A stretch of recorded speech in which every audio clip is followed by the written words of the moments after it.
Terima kasih kepada moderator Rumil Al-Hilya yang begitu luar biasa. Siapa Mbak namanya? Mbak Yuni. Kita doain sehat walafiat. Ada Bu Vera juga hadir, mudah-mudahan sehat walafiat. Insya Allah Rumil jadi manba'ul ilm, pusat keilmuan yang terus bertahan. Jadi kalau di Mesir ada Al-Azhar Asy-Syarif, ya. Jadi Mesir itu punya 2 magnet. Mudah-mudahan nanti kita bisa jalan-jalan bareng ke Mesir insya Allah ya. Yang pertama ada Nahrun Nil, Sungai Nil. Ini yang paling masyhur karena kisahnya Nabi Musa, Fir'aun, dan para nabi-nabi yang lain itu berangkat dari kisah Sungai Nil ini. Ya. Yang kedua ada Al-Azhar Asy-Syarif. Al-Azhar Asy-Syarif ini sebagai jami' dan jami'ah, kampus dan pusatnya keilmuan. Maka banyak dari kita yang kuliah ke Al-Azhar atau talaki ke Al-Azhar. Ini pusat keilmuan, manba'ul ilm. Kalau di Depok, Cinere, insya Allah ada yang namanya Rumil Al-Hilya. Ya, mudah-mudahan jadi keberkahan dan kebaikan buat kita semua yang hadir. Bismillahirrahmanirrahim. Assalamualaikum warahmatullahi ta'ala wabarakatuh. Alhamdulillah wassalatu wassalamu ala Rasulillah Muhammad ibn Abdullah wa ala alihi wa sahbihi wa mawalah. Rabbi srahli sadri wa yassirli amri wahlul uqdatam min lisani yafqahu qawli.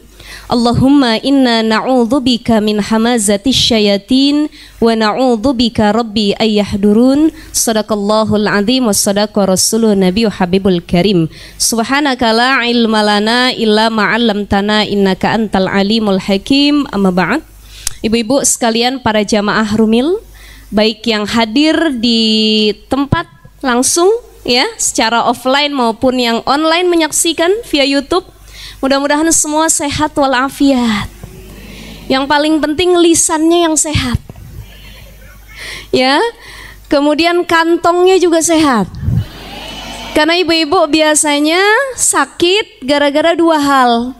Satu, lagi ada masalah rumah tangga, yang kedua kagak punya duit.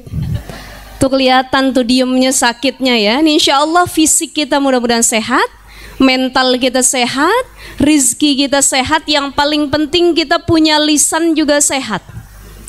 Hari ini insya Allah tema kita menarik. Tentang apa? Ucapanmu menuntun hidup anakmu. Saya pengen tanya sama yang hadir. Di sini sudah berkeluarga semua? Sudah. Belum 2 kali? Masya Allah. Mudah-mudahan jangan ya, udah sekali cukup ya. Sudah punya anak? Ada yang belum? Ada mungkin ya. Kita doain yang belum, mudah-mudahan Allah kasih rizki keturunan yang solih dan solihah. Kapan waktunya Allah yang paling tahu. Pokoknya Allah yang paling tahu. Saya pengen punya anak kedua, nunggunya lama. Ya, jaraknya itu 7 tahun dari anak pertama ke anak kedua. Tetapi ketika saya timbang, saya pikirkan disinilah Allah kasih hikmah dan sir rahasia yang luar biasa. Kalau kemarin saya dikasih anak tahun-tahun lalu, mungkin bisa jadi saya jadi ibu yang zalim. Kenapa? Tahun-tahun lalu saya lagi sibuk-sibuknya. 1, sibuk tesis S2. Orang kalau lagi nulis tesis belum penelitian dan lain sebagainya, wah Masya Allah, saya bilang mungkin kalau saya hamil, mengandung, melahirkan kala itu gak kerawat anak saya gitu ya. Atau mungkin kandungannya bermasalah dan lain sebagainya. Tapi alhamdulillah sekarang waktunya yang tepat Allah kasih. Makanya setiap kejadian qadha dan qadar yang terjadi, takdir yang ada dalam hidup kita, 1, kita cuman bilang alhamdulillah, insya Allah ada hikmahnya. Yang jomblo belum nikah nih, atau ibu-ibu mungkin ada yang sekarang sudah sendiri, suaminya sudah wafat atau sudah terjadi perceraian dalam rumah tangga. Ini kan dalam kesendirian ya. Ya Allah, kok saya kesepian sendirian, kemana-mana nggak ada yang gandeng, ke WC nggak ada yang gendong, ya Allah, nggak kayak dulu gitu ya. Ibaratnya beda gitu vibes kehidupannya ya.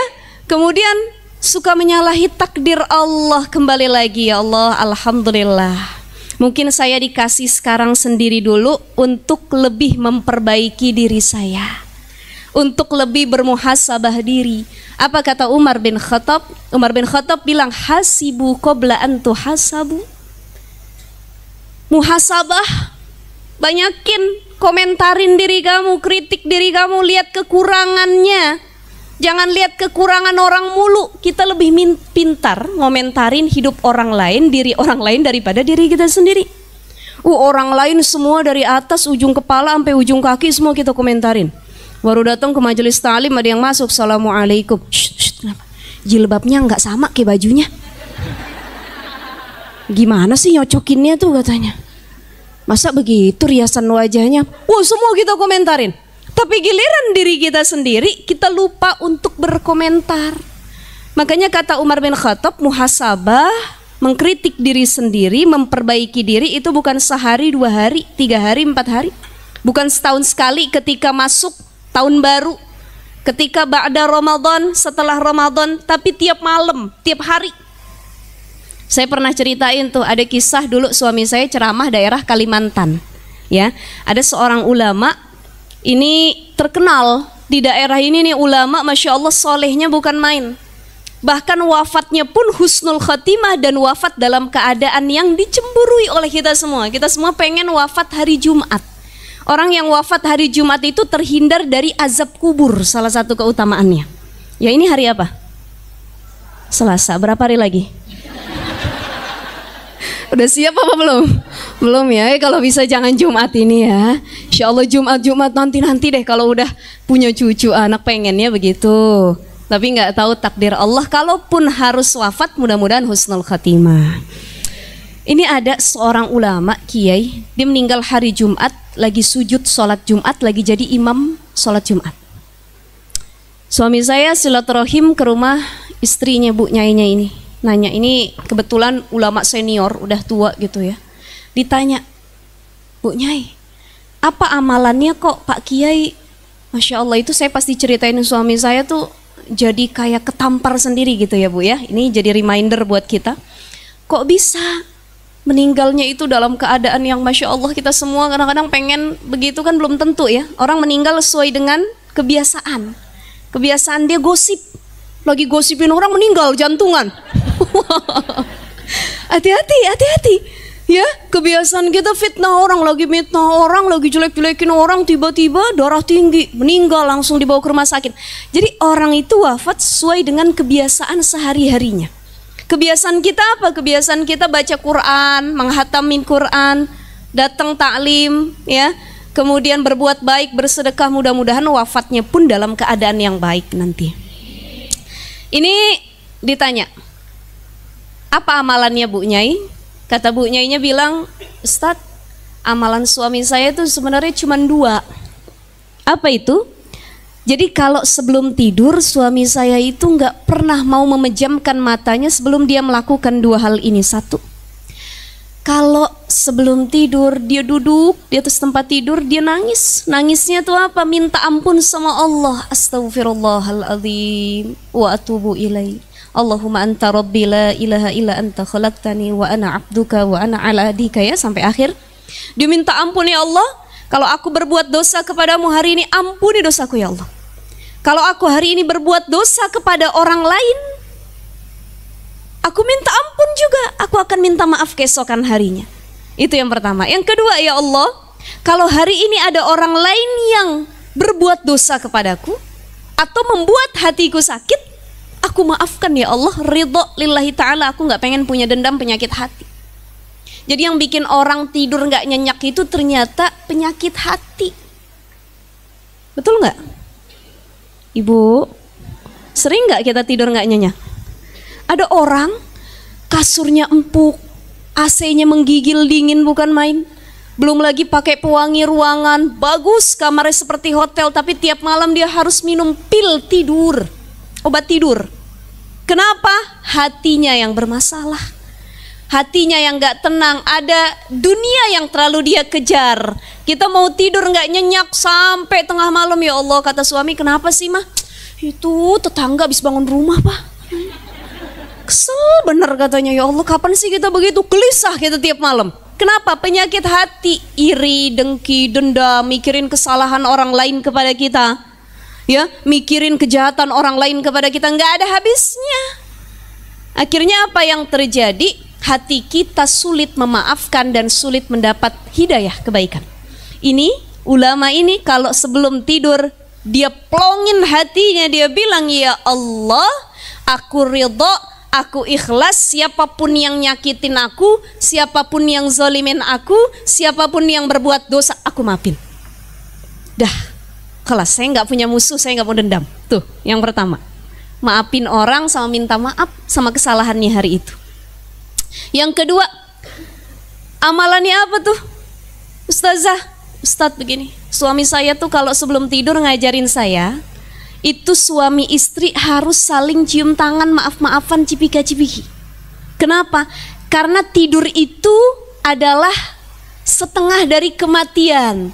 Kalau ruhnya balik lagi dia bangun pagi hari, kalau ruhnya nggak balik lagi dia wafat. Banyak orang yang meninggal dalam tidurnya, nggak bangun lagi, betul nggak?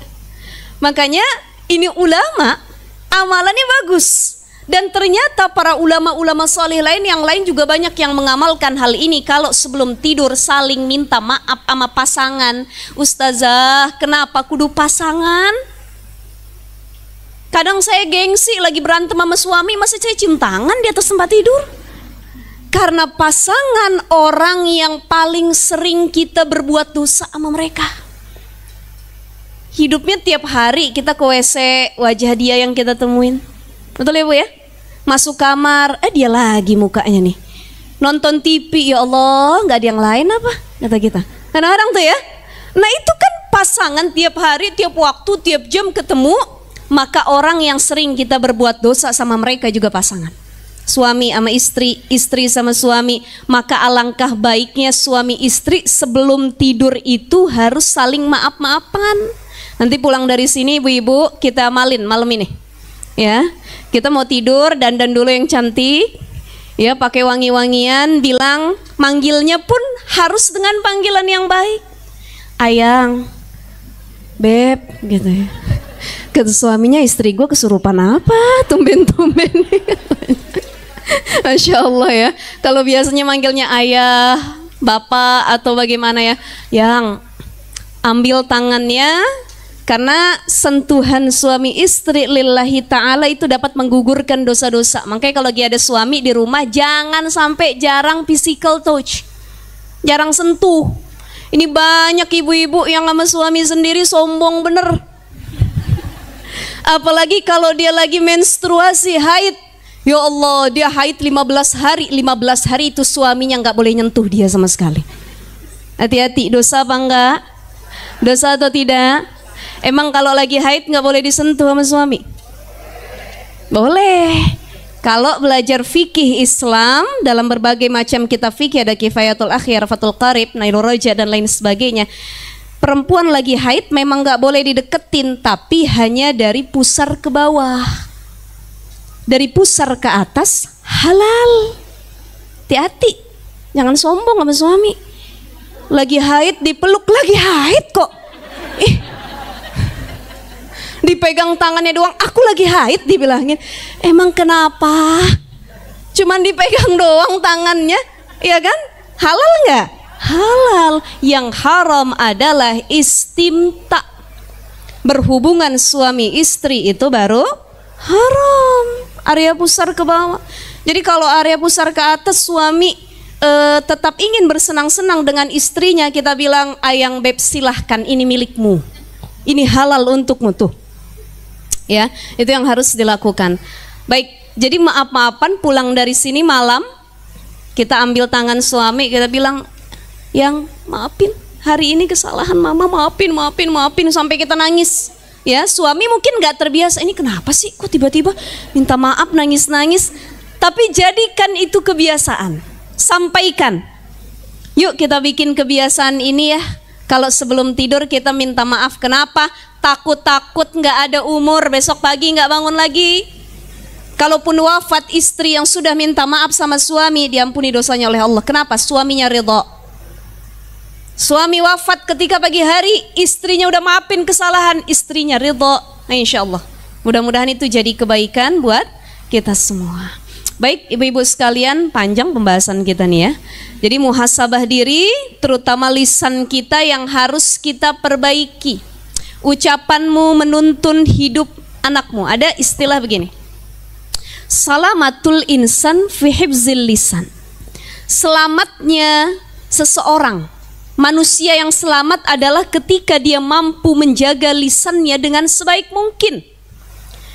Karena lisan ini nggak bertulang, tapi kalau udah nyakitin orang, dia lebih tajam bu daripada pedang bu, ini lisan. Makanya solusi untuk menjaga lisan dalam Islam itu cuma dua. Apa? Man kana yu'minu billahi wal yaumil akhir falyakul khairan aw liyasmut. Dua. Falyakul khairan aw liyasmut. Ucapin yang baik-baik, keluarin kata-kata yang berfaedah, atau yang kedua auliyasmut, kalau nggak bisa ngomong yang baik diem. Tuh solusi dalam Islam. Orang yang beriman kepada Allah, dia beriman kepada hari akhir, dia punya solusi menjaga lisannya dengan dua hal, diam atau berkata yang baik. Diam atau berkata yang baik. Saya dulu di kajian sebelumnya pernah sampaikan kepada ibu-ibu sekalian, ada doa yang diajarkan oleh Syekh Abdul Fattah Abu Gudah. Sudah tahu ya? Sudah pernah nyatat ya? Allahumma ja'al sumti fikron wa nutqi zikron. Masih hafal? Hafal? Lupa. Catatannya masih ada? Hilang. Allahumma ja'al. Silahkan dicatat lagi. Allahumma ja'al. Allahumma ja'al sumti fikran. Allahumma ja'al sumti fikran. Allahumma ja'al sumti fikran wa nutqi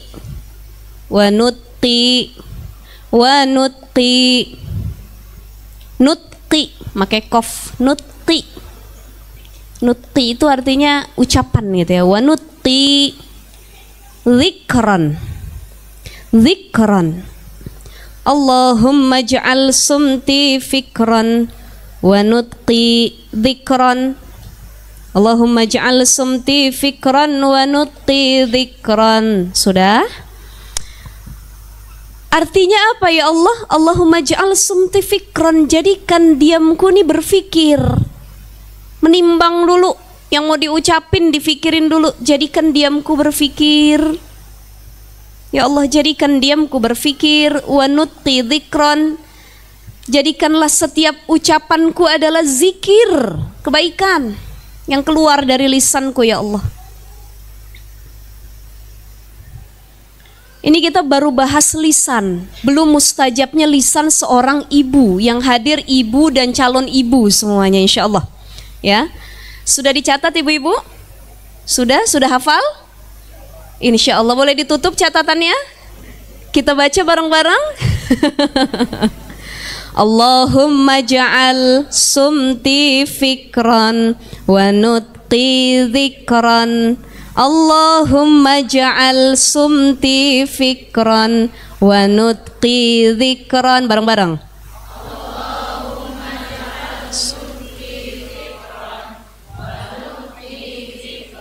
Ya, jadi harus dihafalin, kita baca setiap habis sholat. Ya Allah, jadikan aku seorang perempuan, khususnya seorang istri, ibu yang mampu menjaga lisanku dengan sebaik mungkin. Saya teringat dengan satu kisah yang luar biasa. Kisah ini berangkat dari seorang ahli fikih, ulama ahli fikih namanya Abdullah bin Mubarak. Ya. Jadi Abdullah bin Mubarak kala itu lagi melaksanakan ibadah haji. Pas lagi melaksanakan ibadah haji, pulang dari Mekah, selesai ibadah haji, di jalanan ketemu ada orang tua perempuan. Jadi perempuan tua yang sedang berdiri duduk celingak-celinguk, ditanya sama Abdullah bin Mubarak, Assalamualaikum warahmatullahi wabarakatuh. Disalamin dulu. Dijawab sama perempuan ini, jawabannya nggak kayak orang biasa kasih salam. Kalau kita dibilang assalamualaikum warahmatullahi wabarakatuh, kita jawabnya waalaikumsalam warahmatullahi wabarakatuh.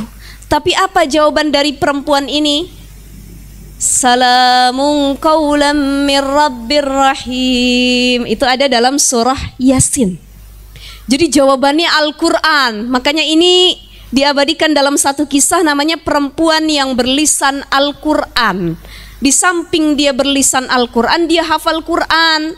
Kalau kita cuma hafal doang kadang-kadang, tapi jarang direalisasikan dalam kehidupan sehari-hari. Jawabannya pakai Quran. Salamun qaulam mir rabbir rahim. Ditanya lagi sama Abdullah bin Mubarak, apa yang sedang kamu lakukan, wahai seorang ibu di sini kok sendirian, keluarganya mana? Dijawab sama dia, mayyudlilillahu fala hadiyalah.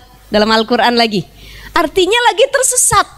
Yang nanya ulama, yang ditanya penghafal Quran. Coba kalau yang nanya kita, Bu, bingung juga nih ibu, apa maksudnya jawabannya ya? Ya. Tapi Abdullah bin Mubarak seorang ulama, ahli fikih, dia juga hafal Quran. Oh, dia faham maksudnya, lagi tersesat. Kalau boleh tahu, emang ibu dari mana? Rumahnya di mana? Dia bilang subhanalladzi asra bi'abdihi lailam minal masjidil harami ilal masjidil. Oh, dari Masjidil Haram mau balik ke Masjidil Aqsa, rumahnya di Palestina. Kita doain saudara-saudara kita yang ada di Palestina, mudah-mudahan Allah kasih kemenangan ya ibu-ibu ya. Insyaallah ya, Israel itu yang jahat-jahat sama saudara kita. Saudara kita baik yang semuslim ataupun yang non muslim, mudah-mudahan dilindungi. Saya kalau ngelihat postingan-postingan tuh udah nggak kuat ngelihat postingan Palestina itu, ya. Apalagi kalau ngelihat anak-anak kecil yang jadi korbannya. Kita cukup dengan doa, kita punya rizki, kita sumbangin, mudah-mudahan jadi keberkahan dan bantuan luar biasa buat mereka semua. Nah, ternyata ibu ini orang Palestina, kesesat, ketinggalan sama anaknya. Lagi nanya Abdullah bin Mubarak seperti itu, ditanya lagi sudah berapa hari? Salayalin sawiya. Oh, udah 3 hari rupanya. Nggak lama datang anaknya. Ditanya anaknya, kata Abdullah bin Mubarak, ini ibu kamu betul? Betul.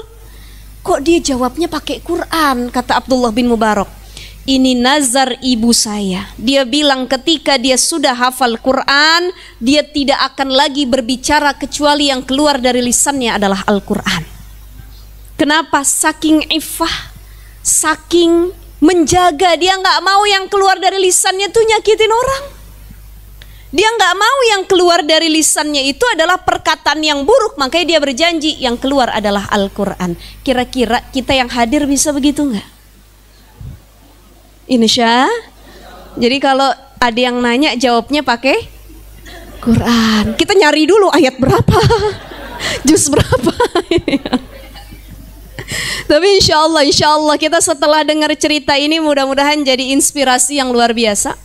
Pulang dari sini ngafal Qurannya makin getol lagi. Jadi ngafal Quran jangan cuman anak kita suami juga harus ngafal Quran. Gak ada kata terlambat.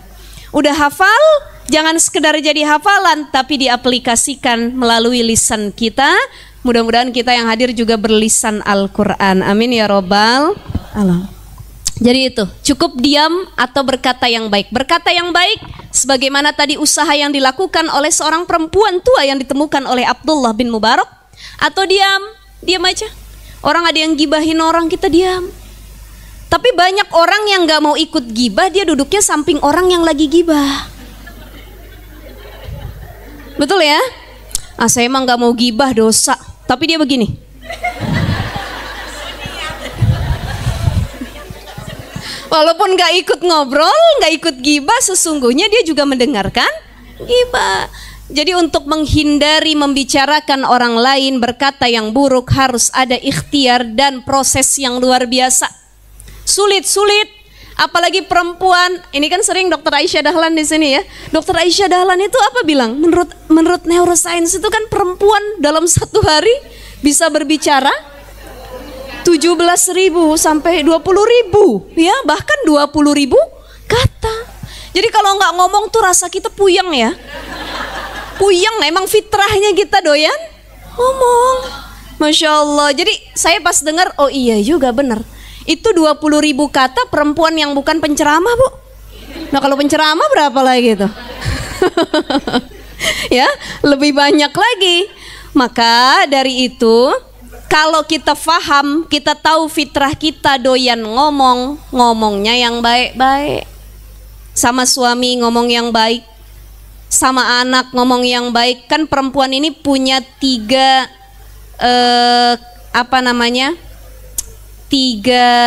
saya lupa disebutnya nih. Dia punya 3 posisi: anak perempuan, istri, madrasatul ula, seorang ibu. Jadi tingkatan yang paling tinggi itu ketika dia sudah jadi istri dan ibu. Ini naik derajatnya. Kenapa? Cobaannya lebih banyak. Kalau dia masih jadi anak perempuan, belum ada yang dia urusin, belum ada dia ngadepin suami, belum ada dia ngadepin anak. Tapi kalau sudah menikah, dia harus lebih menurunkan egonya. Dia harus menyatukan visi misinya dengan suaminya. Udah punya anak, dia harus membagi waktunya, dia harus mengedepankan anak-anaknya. Maka 2 posisi ibu dan istri ini punya tingkatan yang lebih mulia. Saking mulianya, ibu dan istri ini punya lisan yang kalau dia ngomong baik mustajab, kalau dia ngomong buruk pun mustajab.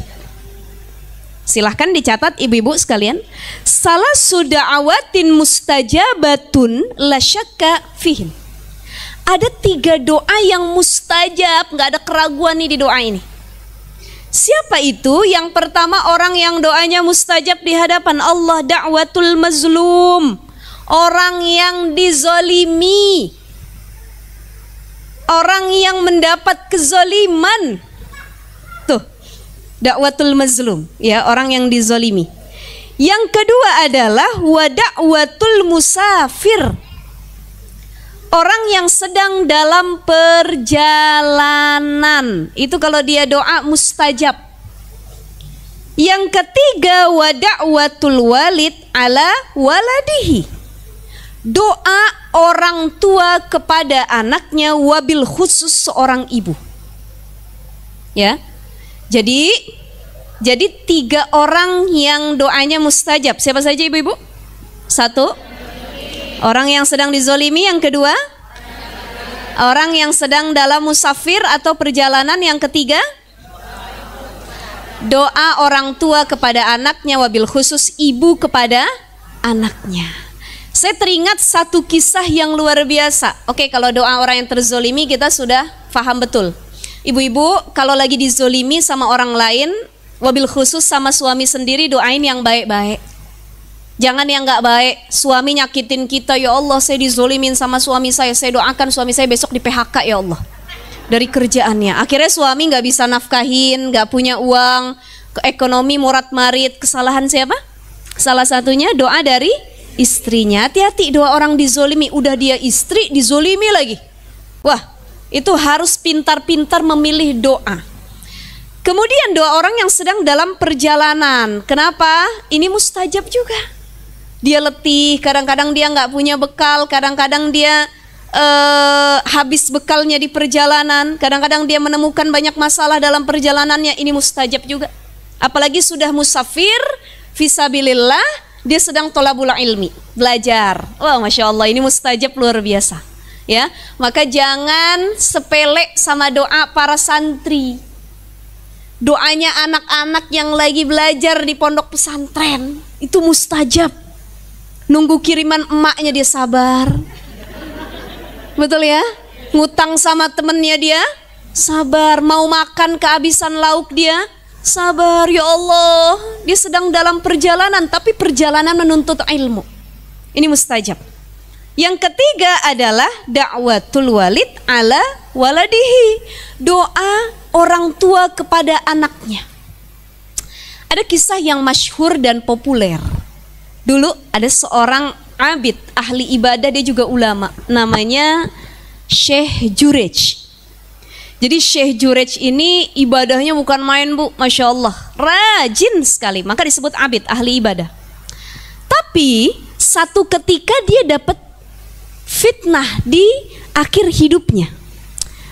Ya, Saat itu Jurej itu dia punya tempat ibadah, apa disebutnya tuh kayak serambi, tempat ibadah khusus buat dia sholat. Pas dia lagi sholat, tapi di sini sholatnya sholat sunnah, bukan sholat fardu. Ya, Allahu Akbar, Bismillahirrahmanirrahim, Alhamdulillahirabbil alamin. Ya lagi sholat, tiba-tiba ibunya lewat tempat ibadahnya, manggil, mungkin ada minta tolong, Jurej, ya Jurej. Dia berkata dalam hatinya, ibu saya penuhin panggilan atau saya lanjutin sholat? Ah, engkau lebih mulia ya Allah. Pokoknya sholat kepadamu gak boleh dibatalkan ya Allah. Padahal itu sholat sunnah. Beda kalau sholat fardu, beda cerita. Kalau sholat fardu orang tua manggil, gak apa-apa gak kita jawab. Tapi kalau sholat sunnah, sunnah itu mayusabu fa'iluhu wala yu'aqabu tarikuhu, dikerjakan berpahala, ditinggalin gak dosa, itu sunnah. Jadi kalau dibatalin dulu boleh. Kita lagi sholat duha, suami manggil, batalin dulu. Jangan sampai jadi murka suami kita, apalagi suami kita mau makan, lapar. Ntar dulu bininya sholat duha 8 rakaat lagi. Allahu Akbar, Allahu Akbar. Ini kepekaan itu harus kita latih. Ya, jangan sampai udah sholat dulu, anak udah nangis, padahal sholat duha yang diutamain apa? Yang lebih mudorot. Kewajiban kita dulu. Ini Jurej sholat sunnah, ibunya manggil nggak dipenuhin. Dipanggil lagi yang kedua kali, ya Jurej, nggak dipenuhin. Yang ketiga kali, ya Jurej, ibunya bahasa kitanya kalau orang Cinere gedek, marah gitu ya. Ya Allah, ini kok si Jurej sama orang tua nggak ada, dia nyaut-nyaut dikit, nggak ada dia memenuhi panggilan. Maka ibunya berdoa. Apa doa ibunya? Allahumma la tumitshu hatta turihi wujuhal mumisat. Allahumma la tumitsu, ya Allah jangan matikan Jurej hatta turihi wujuhal mumisat, sampai dia ngelihat wanita pezina. Dia nggak berzina, enggak. Maksudnya sebelum mati dia ketemu dulu sama perempuan pezina gitu. Biasanya kita mohon maaf ketemu sama ada perempuan-perempuan yang suka menjual diri, ketemu doang gitu doa ibunya. Jadi bukan jangan matikan dia sebelum dia berzina dengan wanita pezina, bukan. Tapi jangan matikan dia sampai dia ngeliat dulu fitnah di depannya tentang wanita pezina. Itu doa ibunya yang lagi kesel. Makanya hati-hati kita doain anak suami yang baik-baik. Satu ketika, gak lama, Jurej itu didatangi oleh seorang perempuan. Dia ahli zina lah pokoknya. Ini demen sama ahli zina ya. Kalau ada orang ahli Quran, ahli ibadah, dia ahli zina. Ada ya. Ya dia suka berzina, dia suka melakukan kemaksiatan. Kemudian dia ingin melakukan fitnah kepada Jurej. Pokoknya saya mau rayu Jurej di tempat ibadahnya di malam hari. Gimana caranya biar Jurej itu kegoda, kerayu sama saya, akhirnya mau berzina. Dirayu-rayu, Jurej imannya tebal, kuat, nggak zina dia, nggak mau, diusir perempuan itu, pergi, jangan menggoda, merayu saya lagi. Wah, ini keimanannya hampir setara dengan Nabi Yusuf alaihissalam, yang ketika ditarik dari belakang sama Zulaiha, apa kata Yusuf? Inni akhafullah, aku takut sama Allah. Tapi nyari laki zaman sekarang gitu susah. Betul ya Bu ya? Susah nggak? Ada perempuan cantik ngajak ke hotel, masuk kamar dikunci sama tuh perempuan, kata lakinya digembok kalau perlu katanya. Ya biar aman, Masya Allah. Tapi mudah-mudahan masih ada banyak lelaki-lelaki yang insya Allah keimanannya seperti Jurej, Nabi Yusuf dan orang-orang solih lainnya insya Allah ya. Kemudian apa yang terjadi? Udah diusir, Jurej kemudian kembali beribadah. Ini kesel nih, perempuan pezina tadi, oh kok saya nggak berhasil godain Jurej, si ahli ibadah ini. Nggak lama dia keluar dari tempat Jurej, ada seorang pengembala kambing. Dia demen sama nih wanita ini. Ya akhirnya dia berzina dengan wanita tersebut. Mereka saling suka berzina. Hamil wanita itu, dia bilang sama orang satu kampung, dia hamil anaknya Jurej. Difitnah Jurej. Itu doa ibunya tadi, jangan sampai dia mati sebelum menghadapi fitnah dari perempuan pezina yang akan dia temui. Tuh ya. Akhirnya dapat fitnah, ini anaknya Jurej. Jurejnya hampir dimaki, kemudian diasingkan oleh warga kampungnya. Engkau ahli ibadah, ulama, tapi pezina ternyata, menghamili anak orang lain dan lain sebagainya. Hampir dibunuh Jurej. Apa kata Jurej? Jangan bunuh aku kecuali kita menunggu anak itu lahir. Lahirlah anak tersebut. Ketika anak tersebut lahir, dipegang sama Jurej. Wahai anak bayi, katanya, siapa ayahmu? Kalau bahasa orang Cinerenya, who is your father? Katanya. Gitu ya, betul ya ibaratnya. Babeh kamu siapa? Gitu ya, babak kamu siapa nih? Coba. Akhirnya bayi itu dengan kuasa Allah bisa jawab. Ayahku adalah pengembala kambing. Di situ orang semua minta maaf sama Jurej dan mereka nyesel, ya Allah Jurej, maafin Syekh, ya Allah kita udah fitnah. Kita percaya ternyata anak ini anak pengembala kambing. Maka ada beberapa bayi yang bisa ngomong ketika masih kecil kan. Salah satunya itu bayi yang ada di zaman Jurej. Jurej itu hidupnya dulu sebelum zaman Nabi Muhammad itu di kaum Bani Israel. Ya. Kemudian lagi ada Nabi Isa. Nabi Isa waktu bayi itu bisa ngomong juga. Ketika banyak fitnah terhadap ibunya, Nabi Musa mengatakan, ya nggak ada ayahku gitu ibaratnya. Nah ini Masya Allah, kekuasaan Allah menjawab dari bayi tersebut. Dan Jurej itu cuma dapat fitnah, cobaan. Tapi di situ Jurej nggak marah, malah muhasabah diri. Apa dia bilang? Ya ini hikmahnya. Ya mungkin saja ini pelajaran buat saya karena dulu saya tidak memenuhi panggilan ibu saya. Ada dua keadaan. Di sini keadaan seorang ibu dan keadaan seorang anak. Setiap kita anak, tapi setiap kita belum tentu jadi seorang ibu. Ya, betul ya? Tapi insya Allah yang hadir mudah-mudahan bisa jadi ibu semuanya. Ketika kita jadi anak, punya orang tua, apa yang harus dilakukan? Utamakan orang tua dalam segala hal jika itu kebaikan. Dan kalau punya orang tua yang lisannya, bahasa kitanya merepet terus, ngomel mulu, gak bisa dijaga, bersabarlah, nasehatin.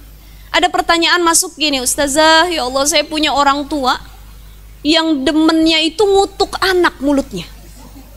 Banyak gak? Banyak.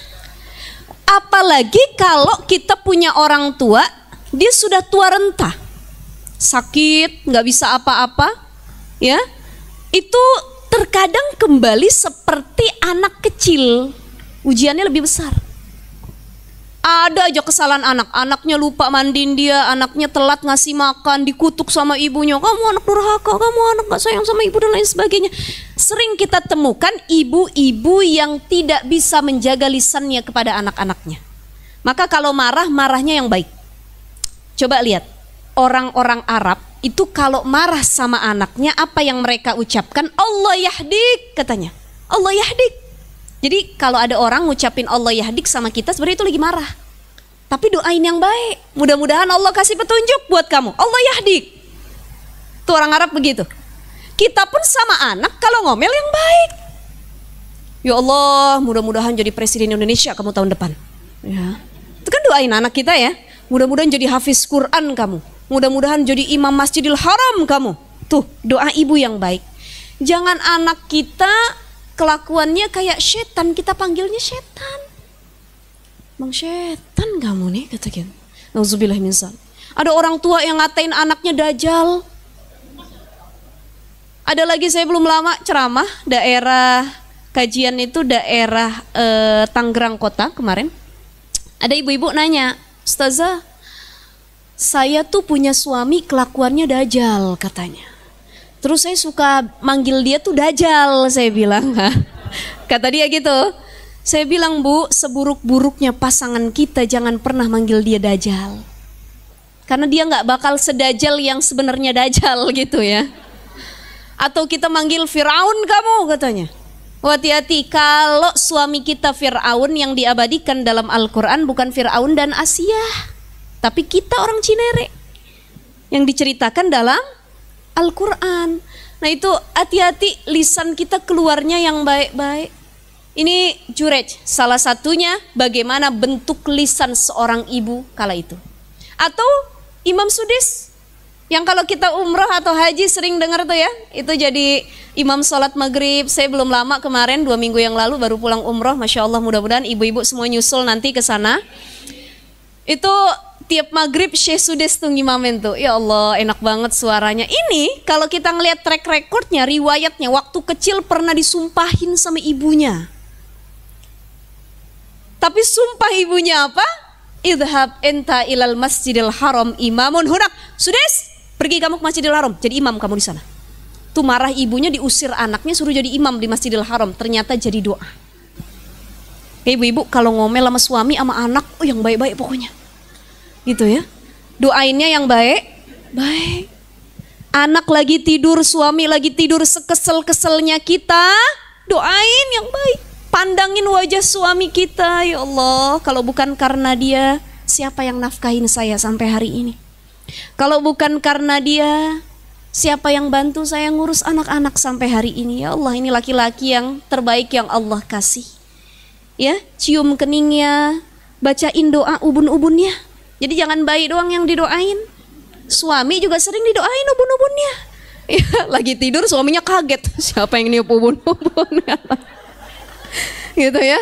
Doain Rabbana hablana min azwajina wa zurriyatina qurrata a'yun waj'alna lil muttaqina imama. Pegang dadanya, bacain Rabbi syrah li sadri wa yassir li amri wahlul uqdatam min lisani yafqahu qawli. Pandangin, doain ya Allah panjang umur, sehat badan, jadi suami yang soleh.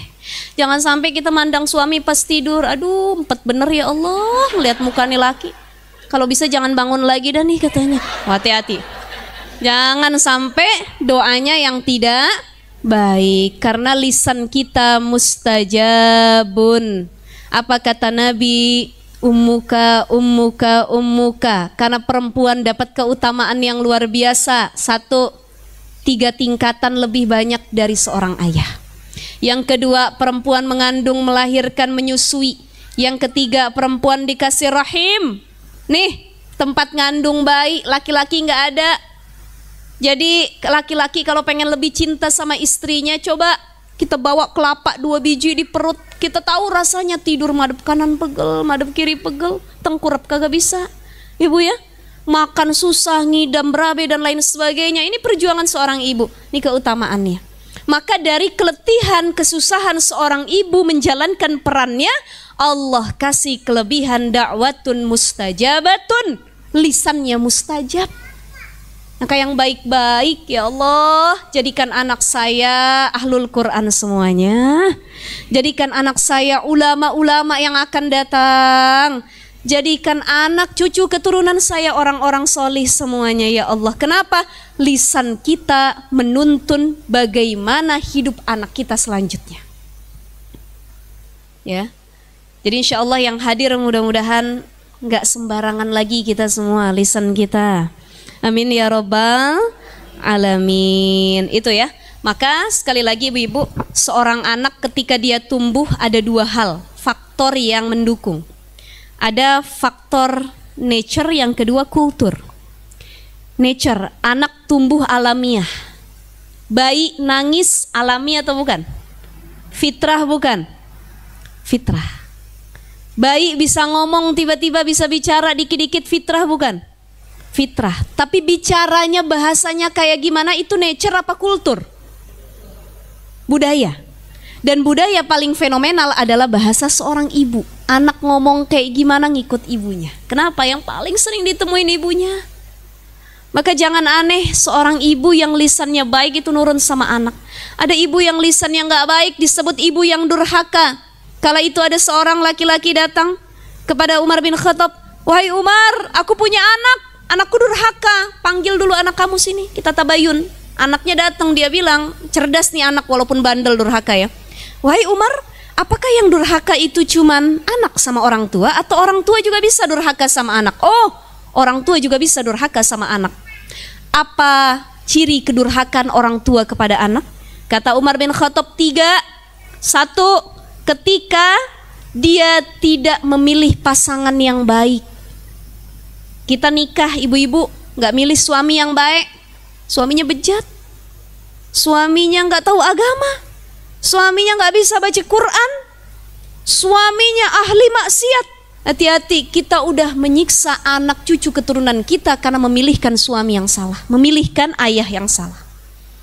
Makanya kalau nikah sefrekuensi kan enak ya Bu ya, betul nggak? Suaminya rajin ngaji, istrinya rajin ngaji, kalau datang ke pengajian gandengan, ayah, aduh enak banget ya, tentram kita. Umroh barengan, gandengan, ibadah tiap malam tahajud barengan, ini enak. Tapi ada banyak memang perempuan-perempuan yang diuji dengan suami yang tidak baik. Tapi insya Allah itu mudah-mudahan jadi pahala besar yang luar biasa di sisi Allah Subhanahu wa ta'ala. Itu yang pertama, orang tua yang durhaka tatkala dia salah memilih pasangan. Yang kedua apa? Ketika dia memberi nama yang buruk kepada anaknya. Ini anaknya dinamain ju'lan, artinya kumbang. Ya kan gak ada nama baik, berarti kan gak ada makna yang baik. Karena manusia nanti dipanggil di akhirat kelak sesuai dengan namanya. Siapa namanya? Muhammad. Oh Masya Allah. Siapa namanya? Abdurrahman, Abdurrahim. Itu kan enak manggilnya. Tapi ada orang yang namain anak sembarangan, asal ketemu dia nengok apa itu ditamain anaknya. Dulu saya punya tetangga ayah saya daerah Cipinang, anaknya itu dinamain Pengki. Kalau Pengki kan sepemahaman kita itu ya buat serokan sampah ya, betul. Jadi ayahnya habis lahiran tuh, kalau orang zaman dulu kan jarang yang lahiran ke rumah sakit, ya. Kalau ke bidan itu udah paling keren tuh. Kebanyakan sama dukun beranak dulu orang-orang kampung itu. Itu lahiran keluar ayahnya bingung nama anaknya siapa, ngelihat Pengki lagi berdiri tuh. Udah Pengki aja dah namanya. Ada lagi yang lucu, ini bener. Yang kedua, jadi ini relate ya, tadi Pengki, bener itu dia namanya Pengki di tetangga saya daerah Jaktim itu. Ada lagi belum lama saya jalan di daerah Batan sana, Ciputat ya, pasar Jumat itu kayaknya udah lama juga sih, 2 tahunan yang lalu ada tanah dijual tuh kosong pinggir jalan, namanya Ribut bin Riuh. Hubungi Ribut bin Riuh. Saya bilang ya Allah, anaknya namanya Ribut, bapaknya namanya Riuh. Jadi sekeluarga kacau semua kali ya. Satu Ribut, Riuh. Ada ya. Jadi ya Allah, saya bilang ya itu mungkin yang seperti itu karena nggak sengaja namain, atau yang kedua mungkin kurang pemahaman agama. Kita yang sudah lebih banyak ngaji, faham agama, jadi lebih aware, hati-hati namain anak. Ya anak zaman sekarang, apalagi anak milenial, namain anak sekarang itu keren-keren banget Bu. Kita punya cucu namanya susah-susah bener. Betul ya? Coba deh yang udah pada punya cucu, nyebutnya susah nggak? Sepanjang benar ya Allah. Arsyaika, Lubaina, ini dipanggilnya Eca aja udah katanya. Panjangan ya banyak ya, Gaza dan lain sebagainya. Itu ada, saya pernah tausiah akikah waktu itu di Jakarta Timur juga. Anaknya namanya Cimori. Ini bukan lagi endorse ya. Cimori itu yogurt kan ya? Iya, kalau di Indonesia yogurt, tapi kalau di Jepang atau di luar sana mungkin ya nama orang juga gitu. Cimori itu saya waktu akikah saya mau ketawa nggak enak, saya mau nahan tawa udah nggak kuat lagi gitu ibaratnya. Jadi pengen ke Jepangan. Boleh nggak boleh aja, tapi sebagai seorang muslim yang baik, lebih baik namanya itu diambil dari ayat Quran, diambil dari sholawat, nama orang-orang sholih, keluarga Nabi, nama para Nabi, ummahatul mukminin itu lebih bagus. Kita punya anak namanya Fatimah, Khadijah, Abdullah, gitu ya. Tuh kalau orang Arab namain anak itu nggak panjang-panjang. Saya kemarin pas umroh itu sama suami mampir ke toko parfum. Bawa anak, saya kemarin umroh bawa anak kecil kan Bu ya. Bawa anak saya yang pertama usia 6 tahun. Ditanya sama orang Arab nih yang jaga parfum ini. Haji, ini man ismu katanya. Siapa namanya? Anak saya namanya Ahmad Nabil Falsafa Nasution, panjang juga tuh. Ya, empat kosakata itu kalau bikin paspor kan harus 3. Jadi Nasutionnya nggak kebawa. Nasution itu marga bapaknya gitu. Ahmad Nabil Falsafah Nasution. Terus kata orang Arab, tuwil jiddan, panjang bener itu katanya. Kalau adat kami di Arab nggak ada yang begitu. Antum siapa namanya? Ditanya suami saya. Kata suami saya bilang Azhari Nasution, Muhammad Azhari Nasution. Harusnya nama anak antum begini, kata orang Arab itu, Nabil Al-Azhari. Kelas katanya. Karena orang Arab itu kan punya anak begitu, ya. Ahmad Al-Kusyairi, dah. Muhammad Al-ini, udah. Tapi kalau orang Indonesia, mereka bingung, kok panjang-panjang namanya. Udah gitu susah disebutnya gitu ya. Nah itu nggak masalah, tapi sekali lagi lihat maknanya. Jangan sampai kita salah makna namain anak kita, karena itu jadi doa. Kita namain anak kita Abdul Ghani, hamba yang kaya raya. Ini jadi doa. Ya Allah, mudah-mudahan anak saya udah gede, dia kaya raya. Kaya hatinya, kaya ilmunya, kaya harta semuanya. Gitu, ya. Itu yang harus dilihat. Jadi durhaka orang tua tatkala dia memberikan nama yang tidak baik kepada anaknya. Yang kedua. Yang ketiga, tatkala seorang ibu atau ayah tidak mengajarkan Al-Quran kepada anaknya, boro-boro ngajarin, mentasmikan dari lisannya nggak pernah. Ada ibu yang nggak bisa baca Quran, tapi dia sadar diri, dia paham, ya Allah saya nggak bisa baca Quran, saya pun masih a i u e o gitu, terkait makhraj dan lain sebagainya, maka saya carikan guru untuk anak saya. Ini orang tua yang baik.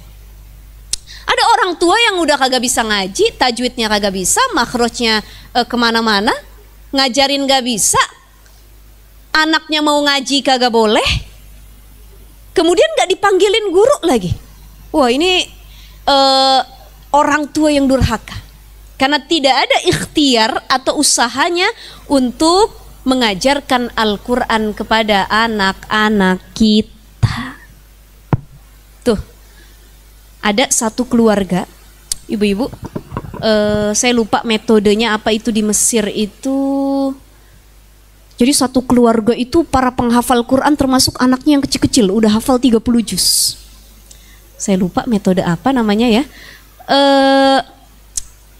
Ini luar biasa. Saya pernah ngobrol juga sama seorang ibu yang anaknya sudah hafal Quran di usia 7 tahun, itu sudah hafal Quran sekitar 15 juz sampai 17 juz. Ya.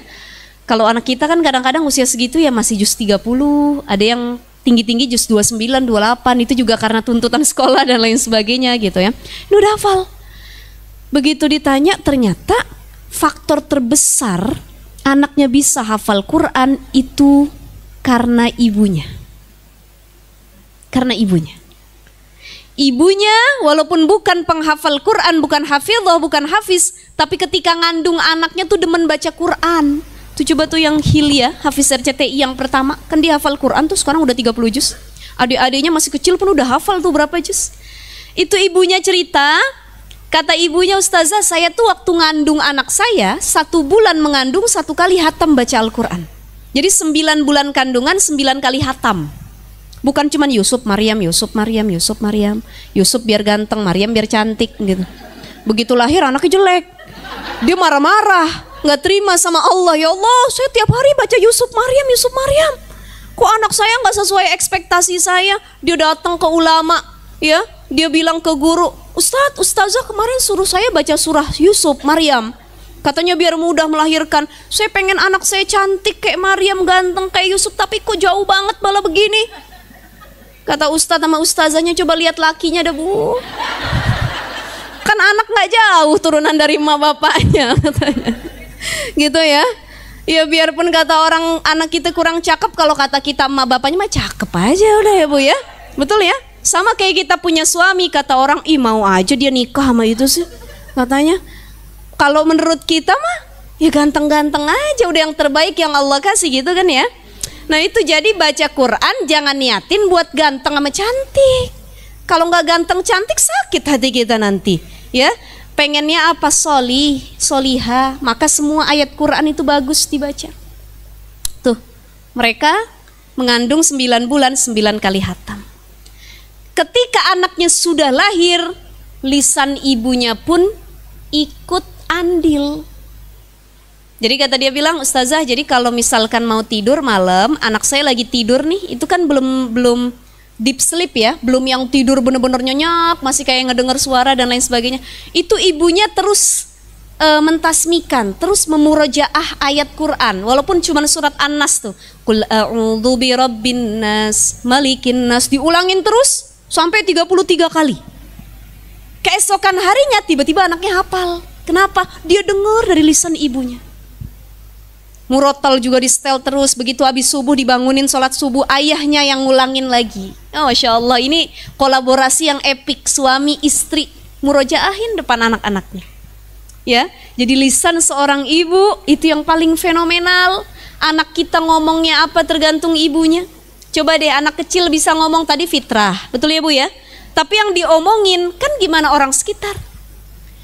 Saya bawa jamaah umroh, kata ibu-ibu yang nenek-nenek, Ustazah, ya Allah, saya salut banget nih pas lagi sholat di Masjidil Haram. Kenapa Nek?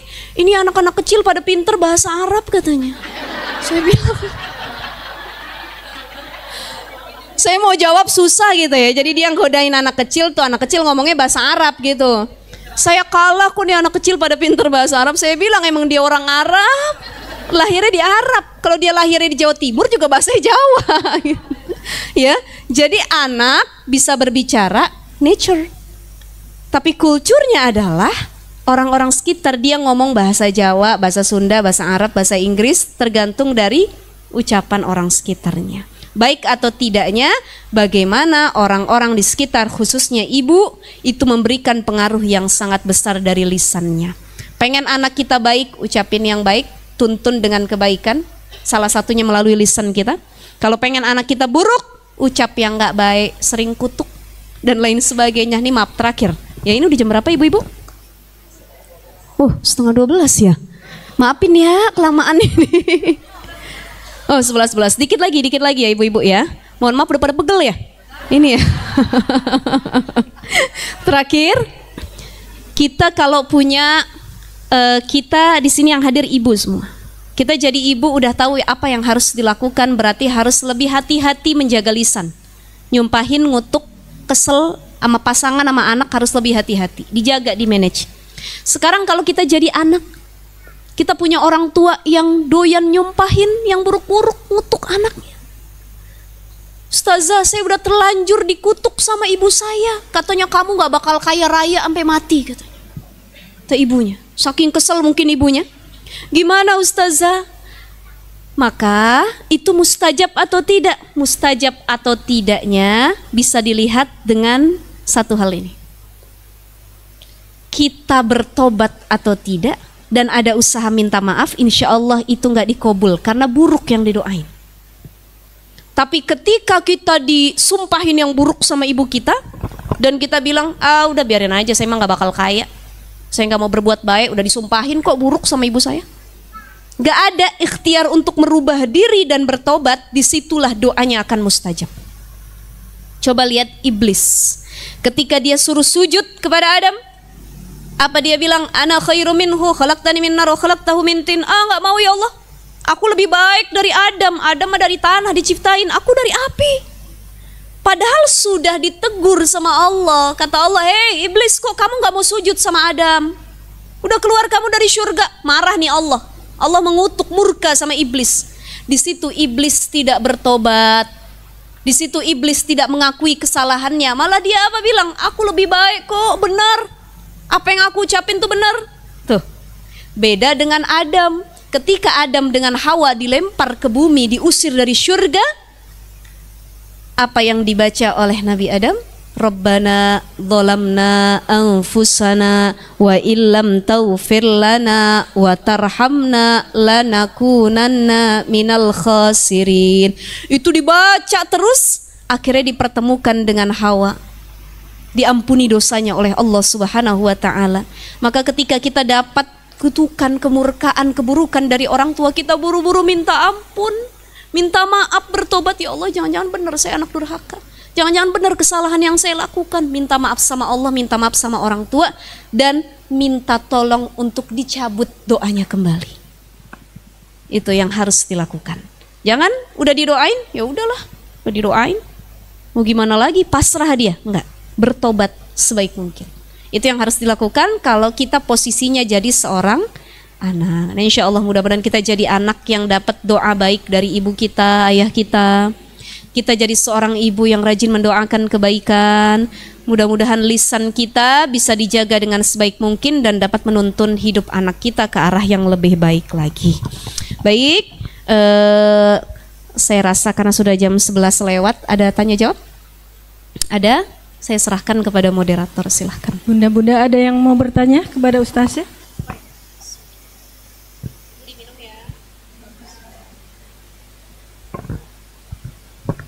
Assalamualaikum warahmatullahi wabarakatuh. Assalamualaikum warahmatullahi wabarakatuh. Jazakillah khair Ustazah atas ilmunya.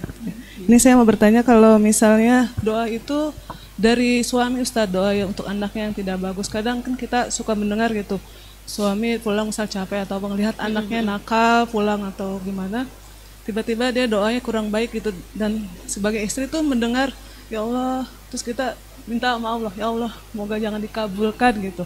Apakah itu jadi mustajab atau kita tarik gitu doa itu? Nah, yang kedua Ustazah, yang tadi kan orang tua yang durhaka itu karena tidak memilih suami yang baik. Kalau misalnya dia sudah memilih gini Ustazah, tiba-tiba jodohnya suami itu tidak baik, tidak mau sholat, seperti ada tetangga seperti itu. Dia banyak pasangan pilihan gitu, tiba-tiba dapatnya yang tidak sholat, tidak bisa ngaji dan KDRT gitu Ustazah. Itu apakah itu dia karena kelakuan si istrinya yang kurang baik sehingga Allah kasih suami masa jodoh yang seperti itu Ustazah? Ya, jazakillah khair Ustazah. Ya. Bismillahirrahmanirrahim. Saya langsung jawab ya. Kadang kan yang suka ngomong buruk bukan cuman ibu ya, ayah juga. Dia lagi capek, dasar kamu, mudah-mudahan kamu begini gitu. Kita pas ngedengar, ya Allah kok lisan suami saya kok gitu banget gitu. Akhirnya kita berdoa, ya Allah jangan dikabulin yang buruk-buruk, yang baiknya aja ya Allah. Apakah bisa diijabah oleh Allah? Iya, kalau kita istri yang solihah. Kenapa perempuan tuh lebih mustajab tadi? Bukan berarti ayah tuh nggak mustajab, ayah juga mustajab lisannya, cuman ibu lebih mustajab lagi. Kenapa? Karena tadi posisi dia tuh banyak melewati keletihan, capek, dia melewati mengandung, melahirkan, menyusui, dia dikasih rahim, dia dikasih cobaan, dia dikasih ini, dan kasih sayangnya lebih besar, maka ketika doa itu mustajab. Suami kita doa yang nggak baik, nasehatin ayah jangan gitu dong ngomongnya, kesian anak kita, doain yang baik-baik. Cabut lagi ayah, udah kita ingetin, baru kita doain, ya Allah jangan kau kabulkan doa yang buruk tadi dari lisan suamiku ya Allah. Mungkin dia khilaf dan lain sebagainya. Kita husnujon saja, mudah-mudahan dikabul oleh Allah Subhanahu wa taala. Kembali lagi gitu ya, doa kita yang baik yang dikabul. Yang kedua adalah ketika kita sudah berusaha memilih pasangan yang baik, tapi ternyata setelah nikah nih yang nggak baiknya kelihatan. Ya kan kalau menikah begitu. Sebelum nikah tuh kelihatan yang baik-baik, betul ya Bu ya? Kemana-mana kita ditraktir, makan di tempat yang mahal. Udah nikah mah udah di warteg aja katanya. Irit, belum beli gas, beli ini dan lain sebagainya gitu ya. Nah itu kan hal-hal yang harus kita terima. Kalau model-model begitu ya nggak apa-apa. Cuman yang kadang kaget adalah sebelum nikah dia solih, sesudah nikah hilang kesolihannya.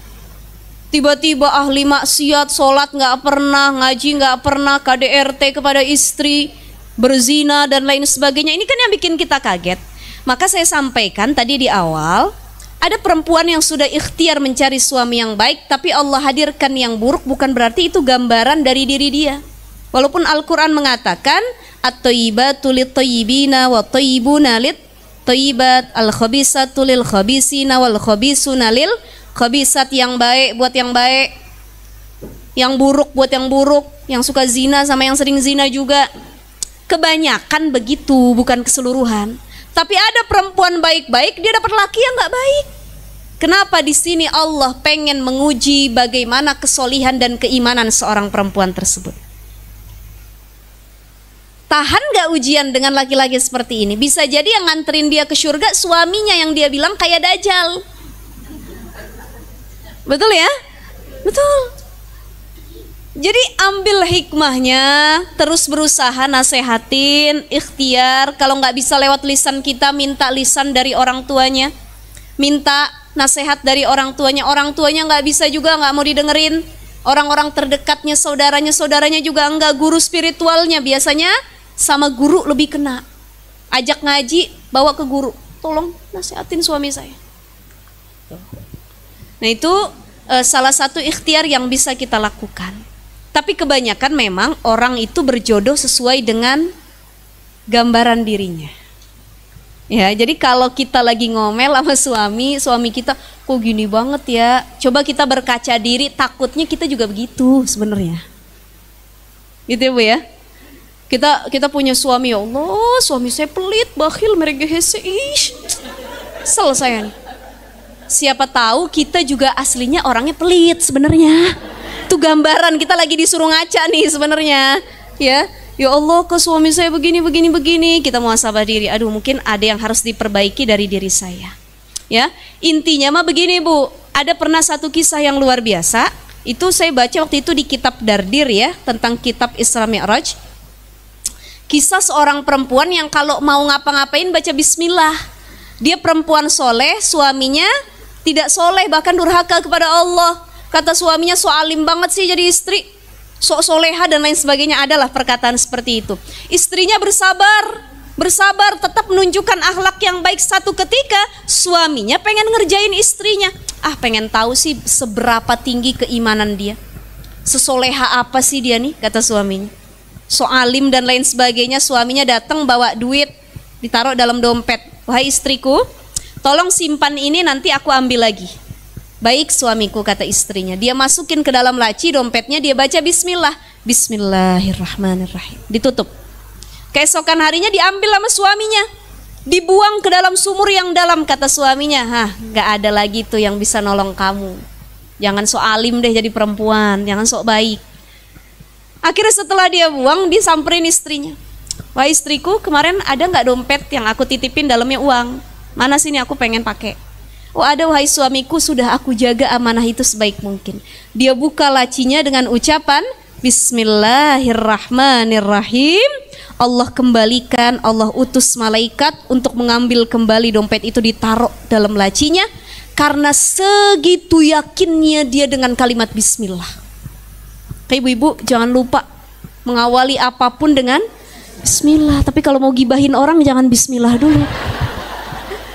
Lagi ketemu sama teman baru datang ya, aduh. Bismillahirrahmanirrahim. Tahu nggak katanya? Itu nggak masuk gitu ya. Jadi mau gibah, mau maksiat, jangan Bismillah. Bismillah itu kalau mau melakukan kebaikan, baca Bismillah, Bismillahirrahmanirrahim. Kita yakin dengan kalimatullah, itulah Allah nolong kita. Akhirnya gara-gara keyakinannya kepada kalimat Bismillah dan kepada Allah Subhanahu Wa Taala, di situ suaminya dapat hidayah untuk berhijrah, bertobat. Karena apa? Karena istri yang menunjukkan kesolehaannya. Makanya tugas kita cuma apa? Bersabar, tunjukin bagaimana kita bisa menjadi istri soleha. Insya Allah itu jalan hidayah buat suami kita. Tuh ya. Baik, ada pertanyaan lagi?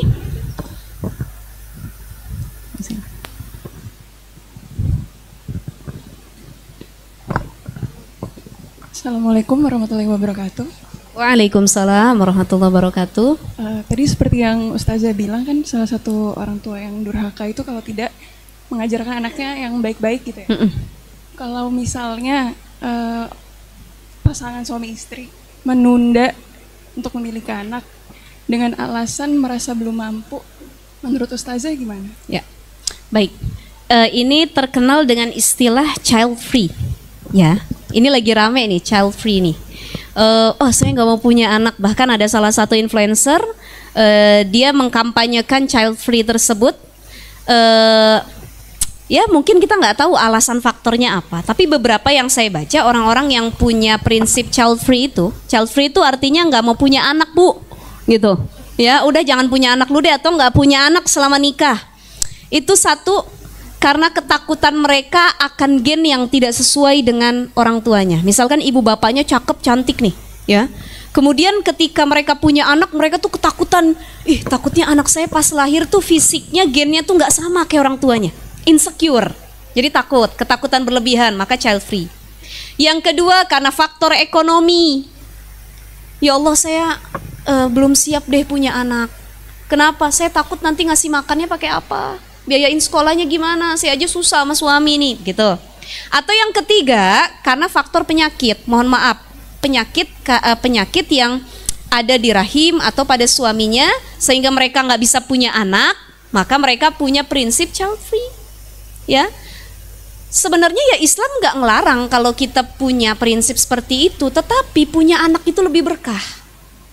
Mungkin istilahnya bukan child free, bukan nggak pengen punya anak selama-lamanya, lebih kepada mengatur waktu untuk punya anak. Saya pengen punya anak ya Allah, tapi mungkin saya tunggu dulu nih, misalkan lagi kuliah saya tunggu 4 tahun dulu, setelah lulus kuliah nanti saya langsung program. Tapi hemat saya, kalau kita sudah menikah, mau dikasih cepat atau lama itu kan urusan Allah. Jadi jangan pernah ditunda-tunda. Ada orang yang menunda-nunda akhirnya beneran gak dikasih sama Allah. Saya dulu punya temen, ketika di kampus itu karena dia ya saya belum lulus kuliah gitu, dia pakai KB dari awal nikah. Pakai KB, IUD, dia pakai IUD. Saya bilang, ngapain pakai? Kalau udah jadi mah nggak apa-apa, alhamdulillah. Karena kan di situ posisinya saya juga udah menikah, dia udah menikah, kita sama-sama menikah, dan saya lagi hamil kala itu. Saya bilang udah nggak berat, insya Allah kalau disupport sama suami, gitu ya. Nah, Islam itu sebenarnya lebih menganjurkan untuk memperbanyak keturunan. Ustazah, saya takut kalau punya anak gak bisa didik yang baik, saya jadi orang tua yang zalim, maka saya gak mau punya anak. Ya sebenarnya bagus juga, karena ada beberapa orang tua yang belum siap jadi jadi orang tua, tapi dia, mohon maaf, tiap tahun dia beranak aja, produksi terus ya. Itu kayak lagunya ibu-ibu, mengandung, melahirkan, ngandung lagi, lahir lagi, berkali-kali itu, ngandung lahir. Tapi dia lupa punya anak tuh bukan sekedar melawan gengsi, saya punya anak nih, ya saya punya keturunan, enggak. Tapi bagaimana pendidikan, khususnya pendidikan agama, itu banyak yang kita lupain. Ustazah, ya. Kalau boleh mengelaborasi, jadi kita sebenarnya tuh boleh pakai KB kalau misal planning kita tuh mau mengatur jarak supaya boleh jangan saja. Setahun itu bisa 2 anak ataupun setahun sekali melahirkan, ya, itu boleh. Ataupun misalnya kan ya memang sih saya juga paham sih, maksudnya kadang-kadang anak zaman sekarang kan mereka kawin terus nanti mau punya anaknya nanti 2 tahun lagi. Betul. Atau 3 tahun karena lagi. mungkin mentalnya yang belum siap, ya, kan betul, itu betul. kan yang dan lebih. biasanya kan juga kan di awal memang orang tua itu mengawinkan mereka supaya tidak terjadi hal yang sebaiknya tidak terjadi, menghindari zina dan lain sebagainya. Nah makanya setelah itu ya mereka sekolah dulu, terus nanti hamilnya mungkin kalau udah 2 tahun lagi. Nah kalau fenomena seperti itu apakah dibolehkan? Sebenarnya boleh saja. Gini, dalam istilah fikih kontemporer itu ada 2, ada tanzimun nasab, ada tandidun nasab ya. Ada yang makna pertama itu mengatur jarak keturunan, ada yang kedua memutus keturunan. Jadi kalau dia niatnya pakai KB, tapi untuk memutus keturunan sama sekali nggak punya anak, itu nggak boleh dalam Islam. Tapi kalau dia niat KB untuk mengatur jarak keturunan, dia nggak mau zolim sama anaknya, mohon maaf punten ya. Misalkan tadi karena mentalnya yang belum siap, atau istrinya punya penyakit, atau keadaan yang memang belum memungkinkan kalau punya anak, kalau sekiranya punya anak nanti zolim sama anaknya nih, gitu. Bahkan bisa nyiksa anaknya, bisa KDRT ke anaknya, kan banyak ya. Itu belum siap mentalnya secara utuh menjadi orang tua, ilmunya belum cukup nih. Maka dia boleh untuk tanzimun nasab, diatur jarak keturunannya. Cuman KB yang paling bagus adalah KB alami yang diajarkan oleh Rasul. Mohon maaf ya, bahasa fikihnya tuh azl. Ya, ibu-ibu udah paham lah, saya nggak usah jelasin itu ya. Apa itu Ustazah maksudnya? Kalender atau apa? Jadi azl itu keluarnya di luar, gitu ya. Udah paham ya Bu ya? Nggak usah diterusin lagi ya. Ya, jadi seperti itu. Jadi ketika sudah mau keluar, itu dikeluarkan spermanya di luar. bukan di dalam. Oh, itu malah boleh ya kalau dalam. Itu boleh, itu juga KB. fikih. Tapi KB Gitu. yang alami, yang kalau ibu-ibu sekarang kan takut KB ya karena itu ganggu hormon katanya dan lain sebagainya gitu ya. Nah, itu yang lebih aman sebenarnya dengan cara seperti itu. Atau dengan mohon maaf pakai alat pengaman. Ya, itu juga boleh. Kalau nggak pengen yang lain-lain atau kita mengambil pendapat yang wah nggak boleh KB begini-begini, ya udah dengan cara alami KB-nya gitu. Ya, tapi ada ustazah yang udah melakukan hal demikian jadi juga gitu ya. Itu sudah qadarullah, rizkinya Allah. Bahkan saudara saya, sepupu saya di IUD ini kan sekitar 90% kata dokter. Ya, 99%. 1% doang tuh ada peluang hamil. Pakai IUD tetap hamil juga. Berarti sudah qadarullah. Ada orang yang mohon maaf punten, dia program sana sini. Ya, bahkan dia bilang udah segala cara saya lakukan tapi belum jadi juga, qadarullah, Allah belum izinin gitu. Jadi kalau untuk pakai KB-nya mengatur keturunan, baik apa ya, mempersiapkan mental, ilmu dan lain sebagainya. Atau yang kedua, Bu Vera, ada orang pakai KB itu karena nggak pengen zolim sama anaknya. Misal dia udah punya anak, anaknya masih bayi, dan dia punya prinsip pokoknya saya harus menyusukan, memberi ASI sampai 2 tahun full. Kalaupun saya hamil setelah 2 tahun anak saya udah gedean dikit, biar dapat kasih sayangnya lebih utuh lagi gitu ibaratnya. Ya, itu boleh dia pakai KB untuk mengatur jaraknya. Ada yang anaknya baru sebulan, ibunya udah hamil lagi, kebobolan cek orang Sunda nama ya. Ya Bu, ya kan bukan kita juga yang mau, qadarullah juga begitu. Sudah ya. Maka sekali lagi ikhtiar, KB itu terkadang ikhtiar. Maka niatnya apa? Mengatur keturunan, apa memutus keturunan. Jangan sampai juga gara-gara mau child free, nggak mau punya anak, itu sampai apa disebutnya tuh pengangkatan rahim. Ada lagi apalagi itu? Steril ya, steril. Wah, Islam itu lebih suka kita punya anak yang banyak. Kita punya keturunan penerus para nabi gitu ya, insya Allah nih seperti itu. Jadi kalau untuk mengatur boleh-boleh saja. Kalau niatnya memutus itu, atau nggak mau punya anak lagi gitu. Atau kalau nggak mau punya anak lagi, ya misalnya anaknya kan udah beberapa, terus usia banyak kita pengalaman kan, nih kayaknya ibu. Iya, maksudnya ya ini pengalaman pribadi, terus usia kan juga udah ya bukan. Karena takutnya resiko ya melahirkan di usia tua. Nah, kita boleh datang ke tabib yang sikoh, dokter yang terpercaya. Jadi sebenarnya Islam itu agama yang rahmat kok, nggak memberatkan. Kita udah tua, kalau melahirkan lagi, misalkan ibu-ibu udah usia 50 tapi belum menopause nih. Jadi andai kata hamil lagi masih bisa misalkan, ya. Nah, takut itu terjadi resiko buat ibu atau anaknya, datang ke dokter, kata dokter, ibu, mohon maaf, kayaknya ibu harus disteril. Atau mungkin pakai KB atau ya gimana, karena ibu kan belum menopause juga. Ya kalau menurut dokter dari sisi medis dan kesehatan lebih maslahat, ikutin. Gitu. Ya, jadi dokter yang terpercaya itu juga bisa dijadikan rujukan, tergantung dengan keadaan kita. Mohon maaf, ada lagi orang pakai KB. Saya kayak kejadian kawan saya, dia harus KB setelah lahiran anak ketiga. Itu bahkan harus disterilin, bukan karena apa-apa, tapi karena kalau dia hamil itu resiko kematian buat ibunya. Kalau hamil lagi. Jadi setiap hamil itu preeklamsia ya, apa namanya ya? Ya, tiba-tiba preeklamsia, jadi bisa mengakibatkan kematian. Jadi terakhir dia ngelahirin tuh hampir lewat. Maka di situ dokter bilang, ibu keadaannya kayaknya ibu nggak bisa punya anak lagi. Maksudnya jangan diteruskan, kalaupun itu nggak usah hamil lagi. Iya. Maka disterilkan. Kalau menurut dokter itu maslahat buat semuanya, kita anak kita silakan gitu. Ya, jadi Islam itu agama yang rahmah kok. Ya, karena kan suka ada yang sebagian yang bilang betul KB itu haram. Gitu. Ya, betul. Kan ini masih ikhtilaf dari para ulama. Saya ambil pendapat yang itu. Kalau mengatur boleh, tapi kalau memutus, tapi sebenarnya dia nggak ada gangguan apapun, itu yang berdosa. Itu ya. Ada lagi pertanyaan atau sudah? Sudah ya, 11:30 ya.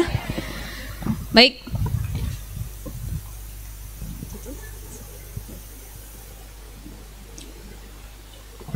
Jazakillah khair Ustazah atas ilmunya pagi ini. Semoga kita semua bisa mengambil manfaat dari ilmu yang telah disampaikan dan bisa mengamalkannya. Amin ya robbal alamin. Baiklah, kita tutup kajian ini dengan hamdalah dan doa kafaratul majelis. Alhamdulillahirabbil alamin. Subhanaka Allahumma wa bihamdika asyhadu an la ilaha illa anta astaghfiruka wa atubu ilaik.